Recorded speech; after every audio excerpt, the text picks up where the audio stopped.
Hey there, my name's Leanne. And I'm Ben. Today we're going to be talking a bit about... Cyborgs. What? Cyborgs. No. I thought we were talking about biohacking. We are, but that has nothing to do with cyborgs, Ben. You have no idea what it means, do you? Let me Google that. Got it. Biohacking, the activity of exploiting genetic material experimentally without regard to accepted ethical standards or for criminal purposes. Oh, I get it now. It's not cyborgs, it's superhuman cloning.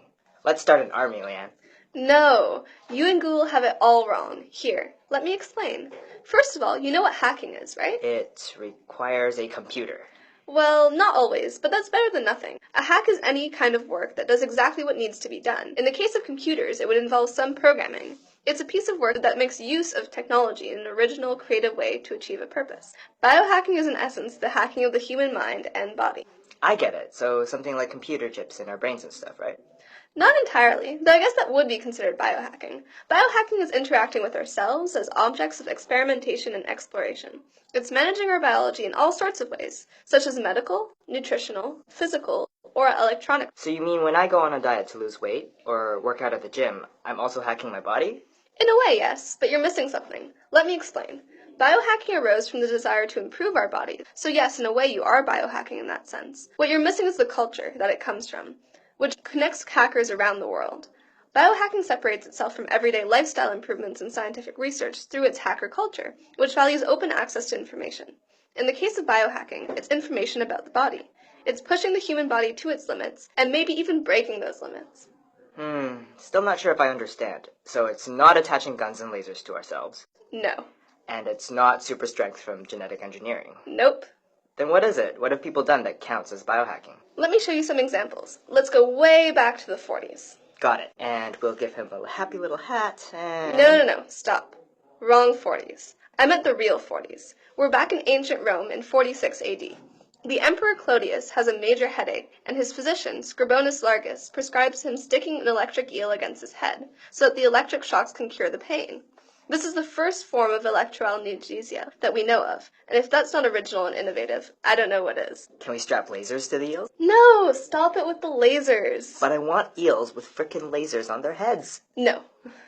But... Let's look at some modern-day examples. A lot of advancements in improving the human body have been developed specifically for medical purposes. We'll take Optikey as an example.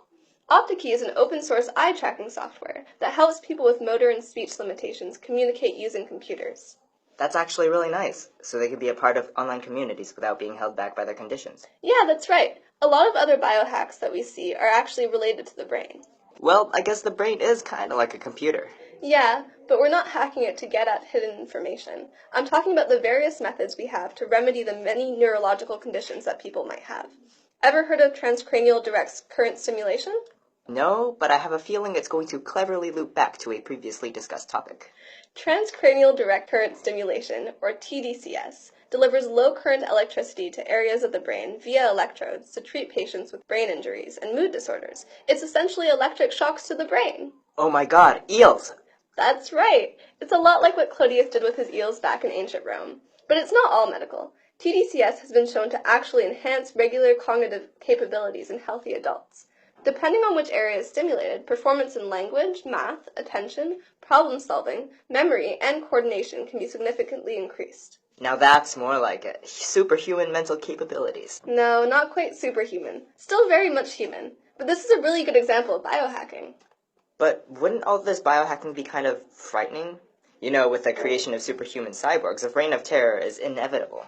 Stop it with the cyborgs, Ben. But you're right. There's a lot of stigma about biohacking and implants, especially about the side effects. Some people who have them, like Tim Cannon, regularly experience panic about their devices. Modifications have to be extremely precise, and any malfunction could have permanent effect on our biology. And repairs are just as dangerous. This is the risk of biohacking, due to its experimental nature. I've heard of that guy. Tim had a box the size of a deck of cards in his arm to monitor his body temperature, pulse, and heart rate, right? And it jiggled whenever he moved his arm. That's actually pretty freaky. You know, the more you talk about it, the more it seems like it's not such a good idea. What is biohacking really good for anyways? Well, believe it or not, biohacking has improved the lives of many patients. I remember reading about experimental medical implants that help control headaches and pains. Stuff like that?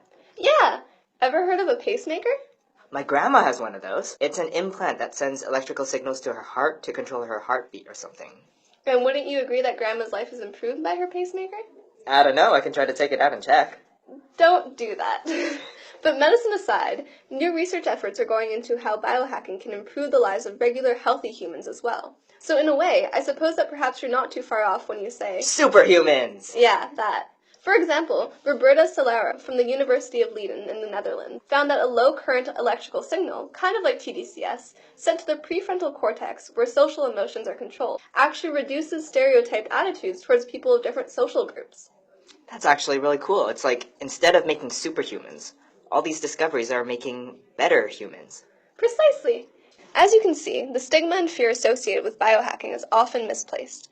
Contrary to the definition provided by Google, biohacking isn't a criminal activity. It's implying the ingenuity and creativity of hacker culture to our own bodies in an attempt to be the best humans we can be.